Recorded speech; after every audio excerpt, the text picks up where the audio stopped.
High বন্ধুরা, আমি চলে এসেছি আমার ছাদ বাগানে। তো আমার ছাদ বাগানের গাছের ভ্যারাইটি তো অনেক আছে। এখানে এই দুটো গাছ আমি আজকে দেখাবো। এটা হচ্ছে আমড়া গাছ, 12 মাসি আমড়া।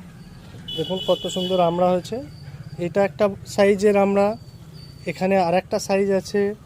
দেখুন আবার ওপরে একটা সাইজ আছে, প্লাস ফুল ধরেছে। আমড়া গাছে ফুল এসছে, মানে সারা বছর ধরে আমরা হয় এখানে। এর আগে সবথেকে কিং সাইজ এটা আছে, এই কিং সাইজ কত বড় বড় হয়ে গেছে দেখুন,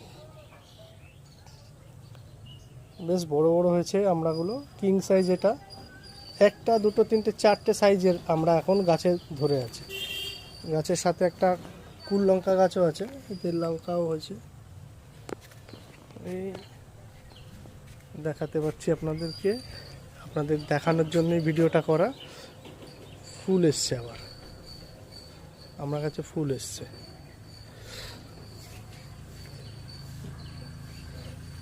আর একটা, এটা হচ্ছে আমড়া গাছ। এটি দেখলেন আমড়া গাছ। তো আমড়া গাছটা দেখা হয়ে গেল, আমড়া গাছে কতগুলো সাইজের আমড়া আছে।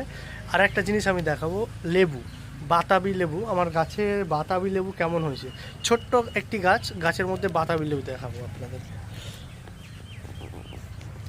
লেবু গাছটিকে আমি আমার এই যে বসার জায়গা আছে ছাদের ওপরে, তার নিচেই রেখেছি, কারণ লেবুটা পেকে গেছে অলরেডি।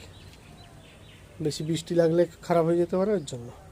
এই যে ছোট্ট গাছ দেখতে পাচ্ছেন, এই যে টবের মধ্যে গাছটি আছে।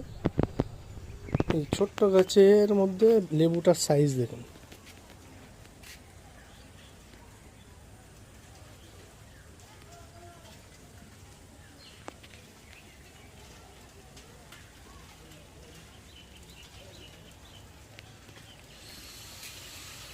ছোট্ট গাছটির মধ্যে লেবুটার সাইজ দেখেছেন কত সুন্দর লেবু হয়েছে। আমি আর একটা লেবু তুলেছি এখানে, যেটা হচ্ছে এটা দেখতে মৌসুমী লেবুর মতন। এটা হচ্ছে গন্ধরাজ লেবু। আমার বাগানের আরেকটি জিনিস দেখাচ্ছি, এই যে ছোট্ট টবের মধ্যে আছে, দেখুন ছোট্ট একটি মাটির টব, তার মধ্যে আছে ড্রাগন গাছ। ফুল এসছে দেখুন, ড্রাগন গাছে ফুল। একটি জিনিস বন্ধুরা দেখাবো, দেখুন এটি আম গাছ। আমার আম গাছে দেখুন কত আম হয়েছে, এবারে নতুন হয়েছে, এটা আম গাছ, আম।